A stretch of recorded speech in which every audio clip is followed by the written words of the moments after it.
दोस्तों नमस्कार। वो झूठ बोल रहा था बड़े सलीके से, मैं एतबार ना करता तो क्या करता। शायद ये शेर केजरीवाल साहब के लिए लिखा गया होगा, क्योंकि जिस तरह से वो आज तक देश की जनता के सामने झूठ बोलते रहे, आज वो झूठ सामने आ गया है और उनके मुंह से ही निकल के आया है। ये इम्पोर्टेंट इसलिए है कि आपको कुछ घटनाक्रमों को एक साथ जोड़ के देखना होगा।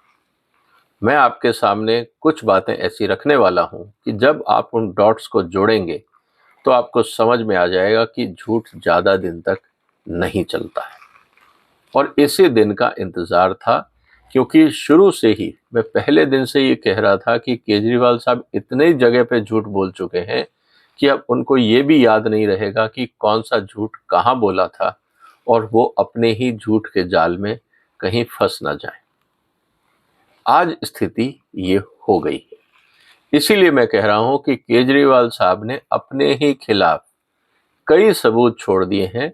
अब सिर्फ उनको कनेक्ट करके कोर्ट में जजेस के सामने रखने का काम एजेंसीज का है। दोस्तों, दो चीजें इंपॉर्टेंट हैं। एक है आज की चार्जशीट जो संजय सिंह के खाते में आज जमा कराई गई है ईडी के द्वारा, क्योंकि आज उनको 2 महीने हो गए हैं कस्टडी में गए हुए। 4 अक्टूबर को उनको अरेस्ट किया गया था और आज ऑलमोस्ट 2 महीने पूरे हो गए, तो इसलिए आज ईडी ने संजय सिंह के खिलाफ चार्जशीट दाखिल कर दी है। उसमें क्या लिखा है ये मैं आपके सामने डिटेल में बताऊंगा, तो इसलिए थोड़ा वीडियो लंबा हो सकता है। एक एक चार्ज जो ईडी ने लगाए हैं उनकी समरी मैं आपके सामने रखने वाला। दूसरा, चार्जशीट के अलावा उसमें एक किरदार भी है।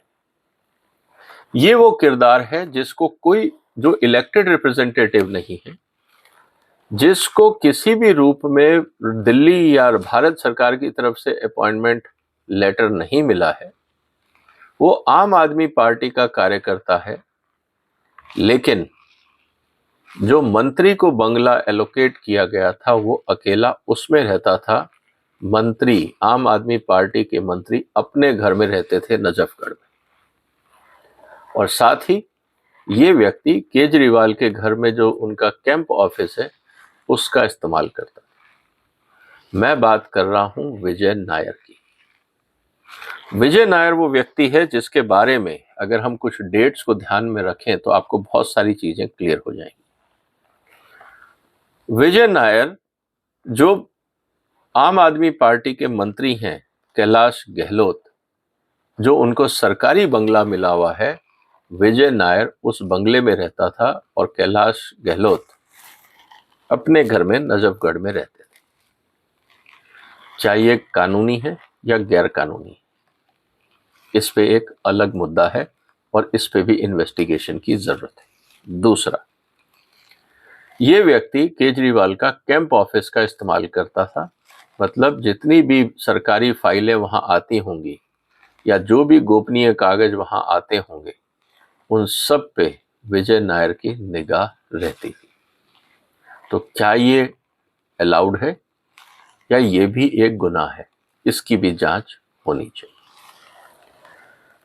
और जब मनीष सिसोदिया को, या उससे पहले जब लीकर कांड के अंदर बाकी जो लोगों को अरेस्ट किया गया और उस समय विजय नायर को भी अरेस्ट किया गया, तो 28 सितंबर को केजरीवाल साहब का एक स्टेटमेंट आया कि विजय नायर तो एक छोटा मोटा कार्यकर्ता है, तो इसको अरेस्ट करने से क्या होगा और विजय नायर के पास क्या मिला है।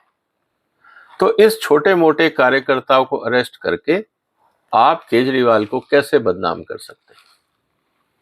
और जब तहकीकात आगे बढ़ी तो पता लगा कि जो लीकर कार्टेल है उसमें केजरीवाल साहब ने, जब मिस्टर महेंद्रू जो इंडो स्पिरिट के चेयरमैन हैं, जब उन्होंने कहा कि विजय नायर हमसे पैसे मांग रहा है, तो विजय नायर ने केजरीवाल को फोन पे लिया, जिसको कहते हैं फेस टाइम लाइन पे लिया, और बात कराई।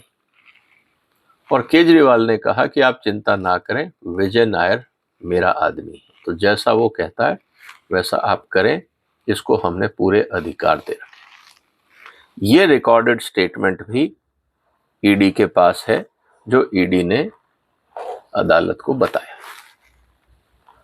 तो यहां तक तो बात समझ में आती है, ये एक छोटा मोटा कार्यकर्ता है, केजरीवाल ने कहा ये मेरा आदमी है। लेकिन अभी लेटेस्ट जो केजरीवाल साहब ने कॉन्स्टिट्यूशन डे पे, जो ऑल्सो आम आदमी पार्टी का स्थापना दिवस है 26 नवंबर 2023, आप नेट पे जाके उनकी स्पीच सुन सकते हैं।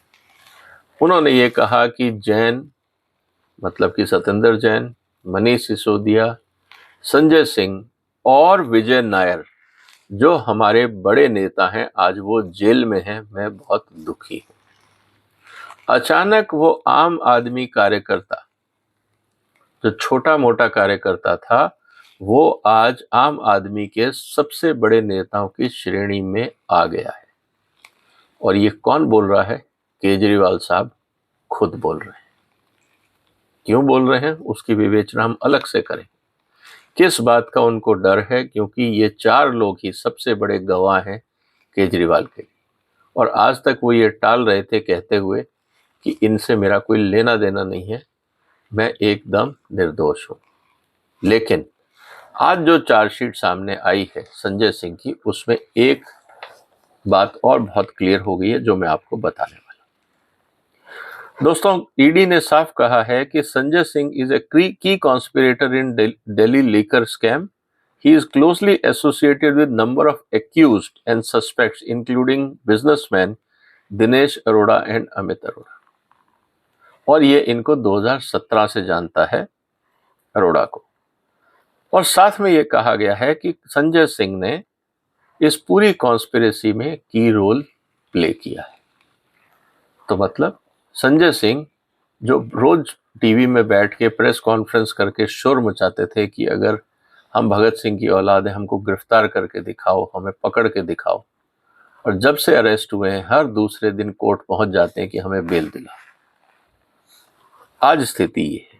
ये सिर्फ संजय सिंह ही नहीं, संजय सिंह के जो अपने एसोसिएट्स थे, जो उनका पर्सनल स्टाफ आप कह सकते हो, जिनसे उनके बहुत करीबी संबंध थे, विवेक त्यागी, अजीत त्यागी और सर्वेश मिश्रा, ये लोग आप ये कह सकते हैं कि उनके ऑफिस बॉय का काम करते थे या उनके एजेंट का काम करते थे पैसे की लेन देन में।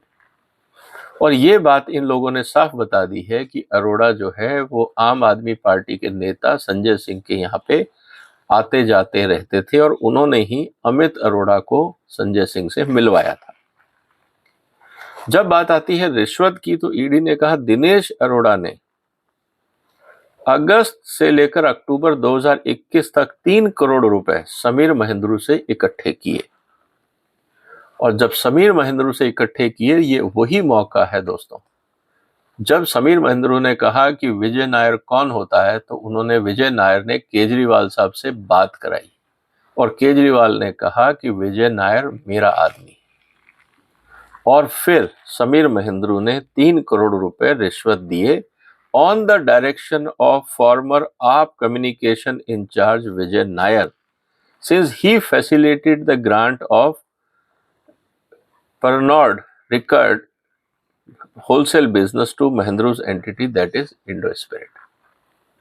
क्योंकि विजय नायर ने महेंद्रू को एक और मल्टीनेशनल कंपनी की एजेंसी दिलाई थी, इसलिए उसने कहा कि उसके बदले आप 3 करोड़ रुपए जो रिश्वत है वो आप अरोड़ा को दे दो, और अरोड़ा को पता है कहाँ पहुंचाना है, और वो ठिकाना था संजय सिंह। और ये वही विजय नायर है जिसका इंट्रोडक्शन केजरीवाल ने दिया था, और ये रिकॉर्ड भी कोर्ट में है। Of 3 crore rupees, 1 was taken by Aroda's staff from Indo-Spirit office and handed over to Sarvesh Mishra, जो संजय सिंह का घर है eight north Avenue.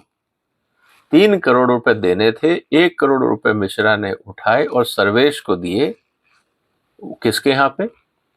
Sanjay Singh के यहाँ पे, जो संजय सिंह का एसोसिएट है। तो ये कड़ी भी यहाँ जुड़ गई। After the money was handed over to Mishra, Arora called Singh and told him that money has been given to Mishra. तो अरोड़ा ने सिंह को फोन करके ये कहा कि तुम्हारे 1 करोड़ रुपए मैंने मिश्रा को दे दिए हैं। और सिंह ने क्या कहा? सिंह ने अरोड़ा को कहा, मुझे पता लग गया है, विजय नायर ने मुझे फोन करके बता दिया है कि पैसे पहुंच गए। इसके अलावा अरोड़ा ने फिर 4 करोड़ रुपए अभिषेक बोनीपल्ली से इकट्ठे किए, वो भी विजय नायर के कहने पे। वो थे मार्च और अप्रैल 2022 के बीच में। और विजय नायर ने कहा था कि पार्टी फंड के लिए आप 4 करोड़ रुपए जमा कराएं। और इस 4 करोड़ में से 2 करोड़ रुपए collected by Harendra Narula from Boinpally office in Defence Colony and 1 crore was given to Mishra through Arora staff. तो दोबारा मिश्रा को 1 करोड़ और 2 करोड़ रुपए हरेंद्र नरूला के पास। और उसके बाद Arora spoke to Mishra on phone and told this to Nair. So Nair को फिर लूप में लिया गया बताने के लिए कि तुमने जो कहा था वो काम हो गया। तो दोस्तों, अभी तक नायर एक छोटा मोटा व्यक्ति था, केजरीवाल का उससे कोई लेना देना नहीं। लेकिन अल्टीमेटली, जैसा मैं शुरू से कह रहा हूं कि केजरीवाल साहब कहीं ना कहीं कभी ना कभी तो सच बोलेंगे, क्योंकि इनको याद नहीं रहेगा कि कौन सा झूठ कहां बोला था। अब कुल मिला के विजय नायर का कनेक्शन इस पूरी रिश्वत में है। और विजय नायर को केजरीवाल ने महेंद्र को यह कहा था कि विजय नायर मेरा आदमी है, जैसा ये कहता है करे।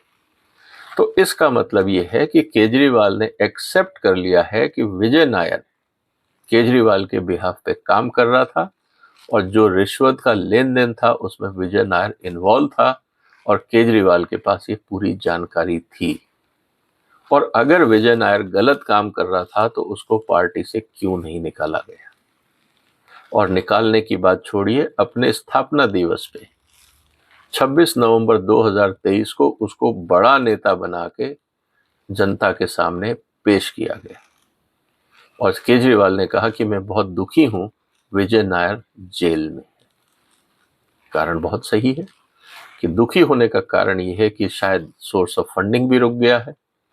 और सबसे बड़ी बात यह है कि विजय नायर केजरीवाल के खिलाफ एक सबसे इंपॉर्टेंट विटनेस भी बनेगा। तो दोस्तों, जाने अनजाने केजरीवाल साहब ने जिस आदमी को पहले छोटा मोटा नेता बताया, मेरा उससे कोई रिलेशन नहीं है, उस व्यक्ति को मंत्री का घर दिया रहने के लिए, अपना ऑफिस दिया इस्तेमाल करने के लिए, जहां से रिश्वत आनी थी वहां अपना आदमी कह के उसको इंट्रोड्यूस कराया। चार्जशीट में बहुत क्लियर आ गया कि हर लेवल पे विजय नायर का रोल था। मतलब केजरीवाल साहब खुद तो फोन करेंगे नहीं, विजय नायर से ही करवाएंगे। और विजय नायर उनके ऑफिस से ऑपरेट करता था, कैंप ऑफिस से जो उनके घर में है। तो ये सारी कड़ियां अगर आप जोड़ते हो तो अल्टीमेटली 26 नवंबर 2023 को केजरीवाल ने इस बात को मान लिया कि विजय नायर मेरा आदमी था और एक बड़ा नेता है और मैं दुखी हूं उसके अरेस्ट होने से। बाकी निष्कर्ष दोस्तों आप लगा सकते हैं। कुल मिला के मैं पहले दिन से ये कह रहा था कि इंतजार करिए, समय के साथ बहुत सारी चीजें निकल के आएंगी और शायद ईडी को बैठे बैठाए कई सबूत मिल जाएंगे। और एक एक करके यही हो रहा है। तो अब केजरीवाल साहब को दोबारा बुलाया जाएगा और यही सामने रखा जाएगा कि आप विजय नायर को कैसे जानते हैं, और बाकी जो घटनाक्रम है, जो लेन देन है, उसके बारे में पूछा जाएगा, महेंद्र के स्टेटमेंट के बारे में पूछा जाएगा, और संजय सिंह से जो लेन देन हुआ है। अब जो नरूलाज ने 2 करोड़ रुपए कलेक्ट किए वो कहाँ गए, पैसा कहाँ गया, क्या इस पैसे को सोने के रूप में बदल दिया गया और केजरीवाल साहब तक पहुंचाया गया, या वो सोना देश के बाहर पहुंचाया गया, या हवाला से देश के बाहर पहुंचाया गया? बहुत कुछ होना बाकी है, अभी तो शुरुआत है दोस्तों। और मैं आज भी कह रहा हूं, मैं इस बात को मानने को तैयार नहीं हूं कि सारा पैसा पार्टी फंड में गया होगा। बहुत से नेताओं ने अपने पर्सनल अकाउंट में अपने पर्सनल एसेट्स भी बनाए होंगे चाहे वो हिंदुस्तान में या हिंदुस्तान के बाहर, चाहे वो प्रॉपर्टी के रूप में, सोने के रूप में, कैश के रूप में, स्टॉक मार्केट में या कहीं और। अब ये काम इन्वेस्टिगेटिंग एजेंसीज का है। आपको क्या लगता है कि रिश्वत का पैसा कहां कहां गया होगा और किस किस नेता ने पर्सनल अकाउंट में अपने एसेट्स और प्रॉपर्टीज बनाई होंगी? आप गैस करिए और कमेंट बॉक्स में उनके नाम भी आप शेयर कर सकते हैं। अब देखते हैं दोस्तों, आने वाले दिनों में क्या कार्रवाई होती है। अगला समन केजरीवाल साहब को कब मिलता है और उसके बाद अगले 6 महीने में सुप्रीम कोर्ट के आदेश के अनुसार ये जो इन्वेस्टिगेशन है इसको खत्म करना है, तो अगले 6 महीने बहुत तेजी से निकले। आप भी नजर बनाए रखिए, हम भी नजर बनाए रखते हैं। फिर मुलाकात होगी एक और महत्वपूर्ण मुद्दे के साथ। तब तक वंदे मातरम।